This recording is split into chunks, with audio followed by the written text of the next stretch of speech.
everyone, welcome you back in my geography class. I hope all of you are doing well. Today we will discuss on the topic of rural-urban composition, about the literacy and also about the occupational structure from the chapter Population Composition of class 12. In our earlier video we have discussed about the 8-6 pyramid, and also we discussed about the three types of 8-6 pyramid: the expanding population pyramid, the constant population pyramid and the declining population pyramid. Now let us know about the rural-urban composition. In rural-urban composition, the division of population into rural and urban is based on residence. Now, why is there a need for this division? The need for this division is important because their lifestyles vary. That means lifestyle vary from rural to urban. The 8-6 structure, occupational structure,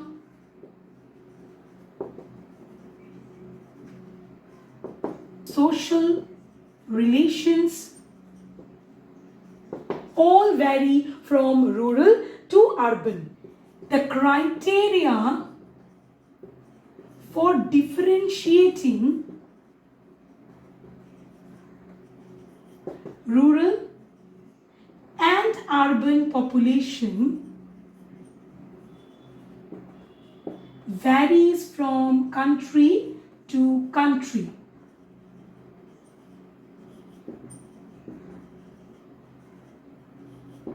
So the criteria for differentiating rural and urban population varies from country to country. From a long time, we can see that there is an universal flow of population from rural to urban. That means migration. So due to migration, we will see that there is universal flow of population from rural to urban. Now in rural areas, we will see that people are predominantly engaged in primary activities.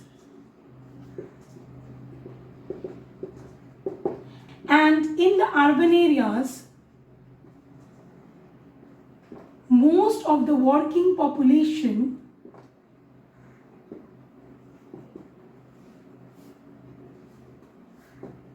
is engaged in non-primary activities.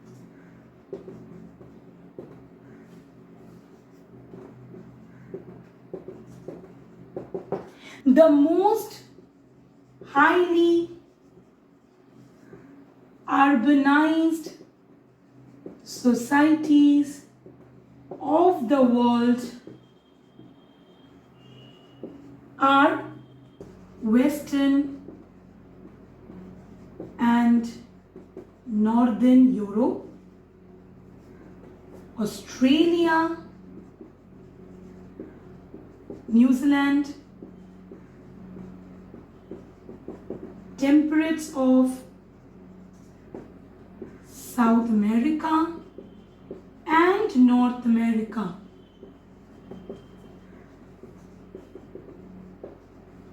Now in these areas we will see that the population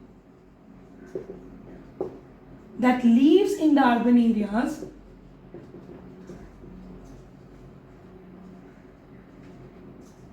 exceeds 75%. This is in terms of the developed nation where most of the population live in the urban areas. Now in terms of developing nation, the scenario is different. In terms of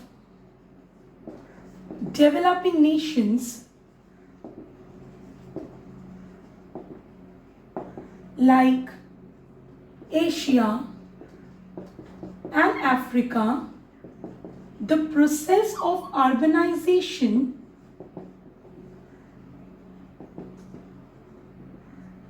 has just begun.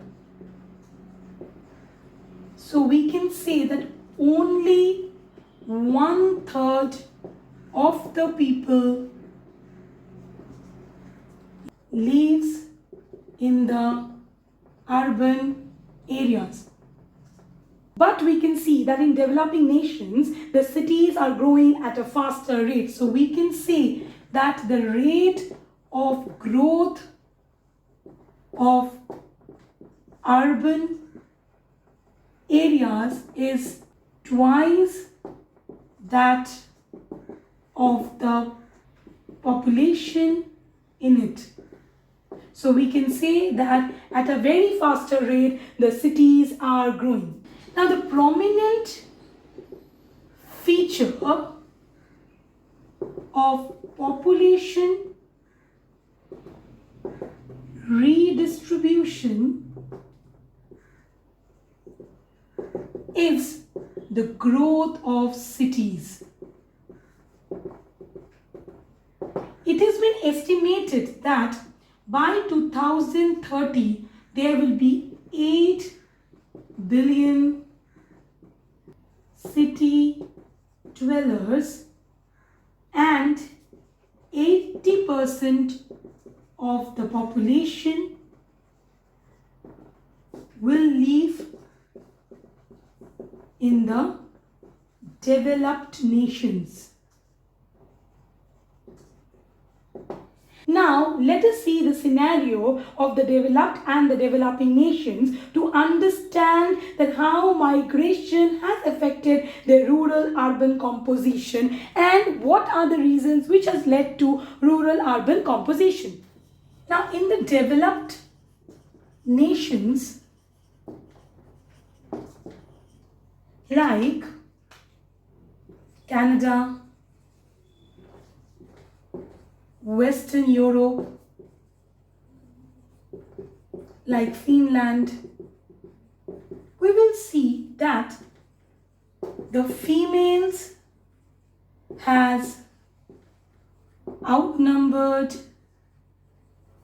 the males in the urban areas. So we can say that there is more influx of females in the urban areas than male. So the rural to urban migration is more in terms of female. Why? Because they get fast job opportunities. Here in the developed nations, we will see that farming is highly mechanized. So, it is dominated by the males. But this scenario is different in the developing nations. In the developing nations,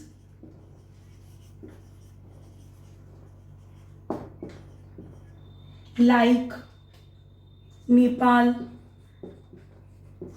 India, we will see that males has outnumbered the females in urban areas. That means there is more male migration from rural to urban. So we can say that in the developing nations, the male migration is more compared to female from rural to urban areas. Now, what are the reasons for more male migration than female? Because of lack of job opportunities, lack of security, high cost of living, and also shortage of housing. Now, what happens when there is large number of male migration from rural to urban areas? We will see that mainly the migration is age and skill selective. So that means as more number of males are going out to the urban areas, who are leaving behind? The old people, children, and women. That means in the rural areas, there is a high ratio of dependent population. Now, as there is more male migration, that means the females are left behind and they face more difficulty. What difficulty are faced by them? They have to do the domestic work. They have to earn money. And that is why we will see that in developing nations, there is higher participation of women in agriculture. Whereas in the developed nations, we have seen that agriculture is mainly dominated by the males. Now, what else happens? We will also see that in the rural areas, there is loss of human resource as the unskilled laborers are left behind.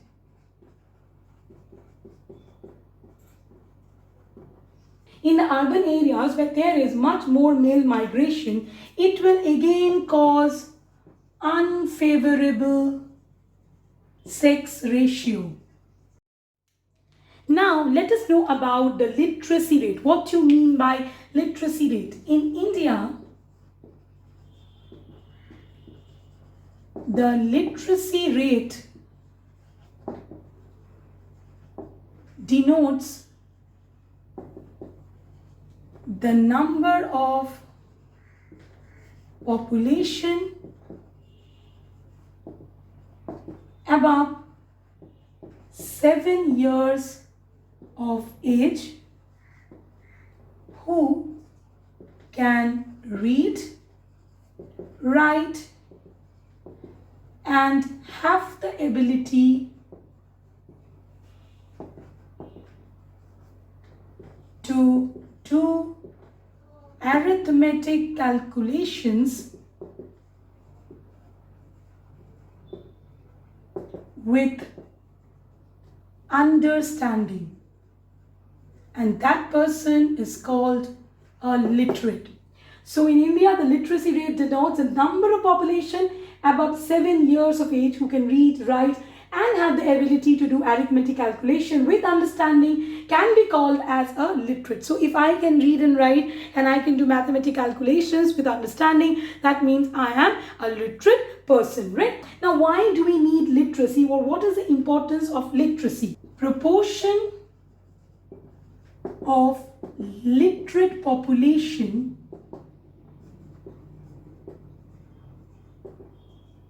indicates what? It indicates the social and economic development of that country.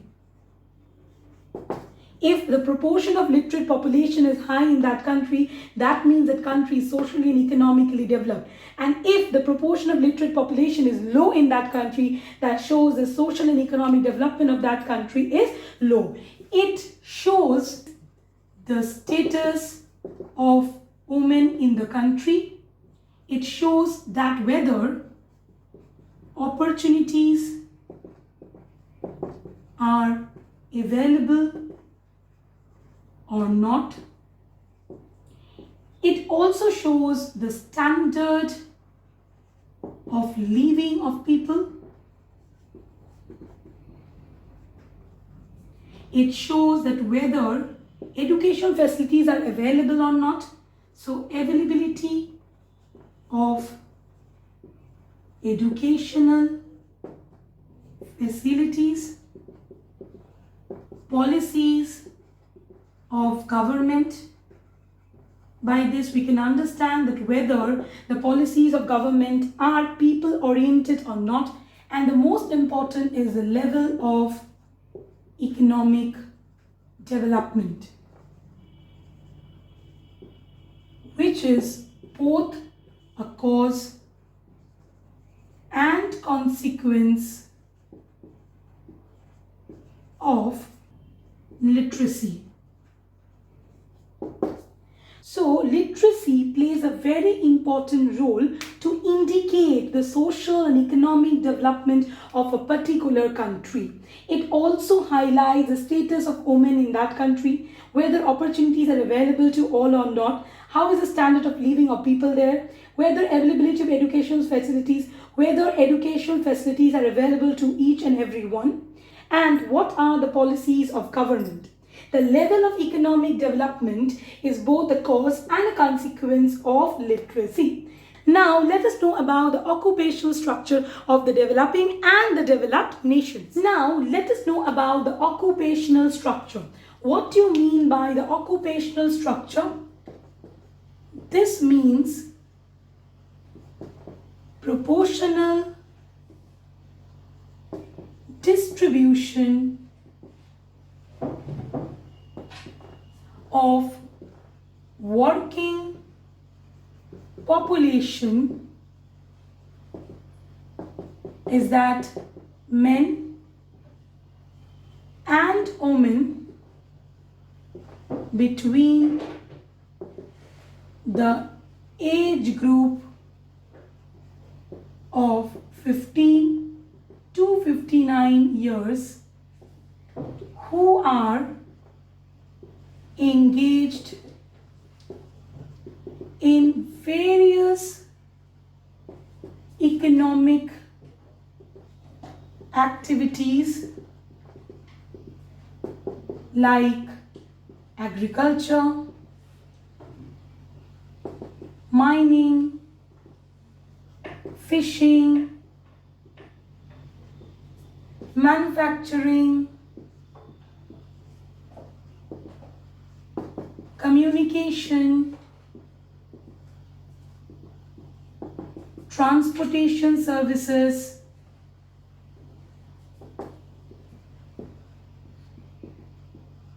and etc. So what does occupational structure means? This means proportional distribution of working population, that is men and women between the age group of 15 to 59 years who are engaged in various economic activities like agriculture, mining, fishing, manufacturing, communication, transportation services, and etc. Primarily, there are 4 economic activities.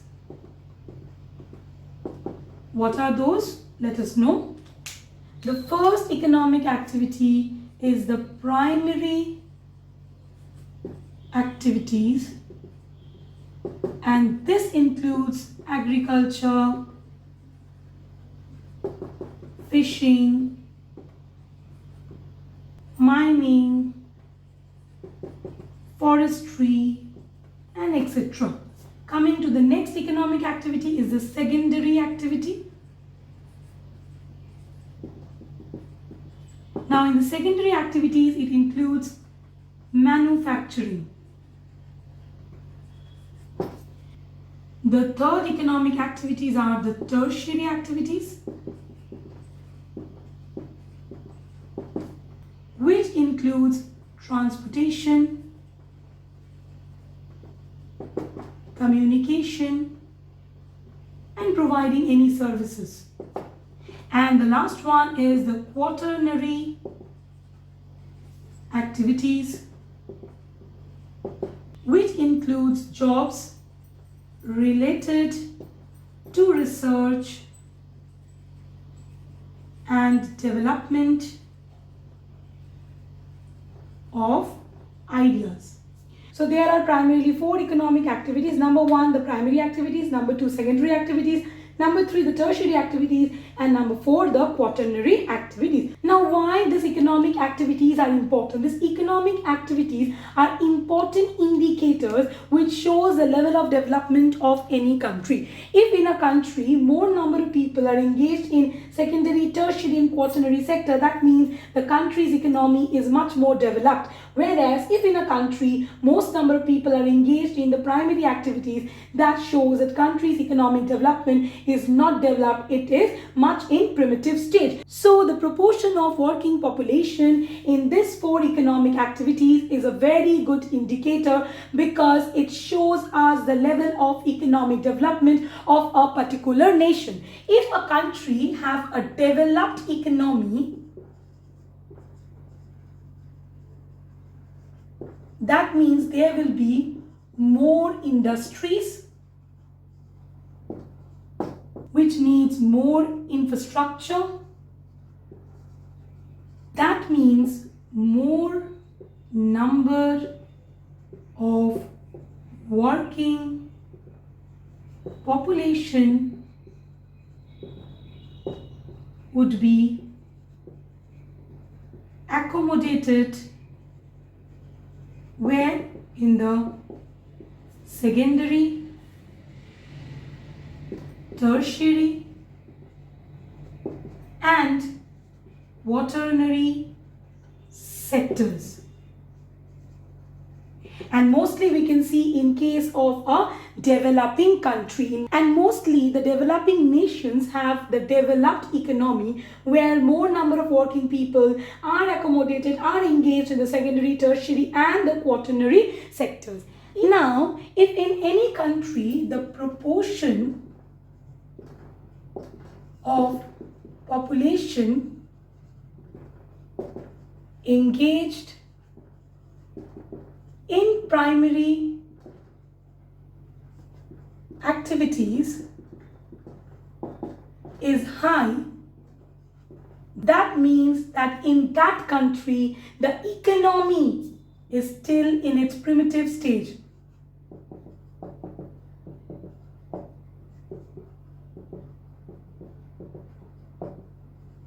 And this will lead to more exploitation of the natural resources. So a country's economic development is related to these 4 economic activities. If the proportion of population engaged in secondary, tertiary, quaternary activities is high, that means the country's economy is developed. And if the proportion of population engaged in primary activities is high, that means the country's economy still in its primitive stage. So in this video, what we have learned about the rural-urban composition, we have learned about the literacy rate and also about the occupational structure. I hope all of you understood it very well. For the better understanding of the topic, you should follow the PDF which has been provided in the description box. If you have any problem or any suggestion, do comment in the comment box given below. If you like my video, do share it with your friends and don't forget to hit the like button. If you are new to my channel and you have not subscribed yet,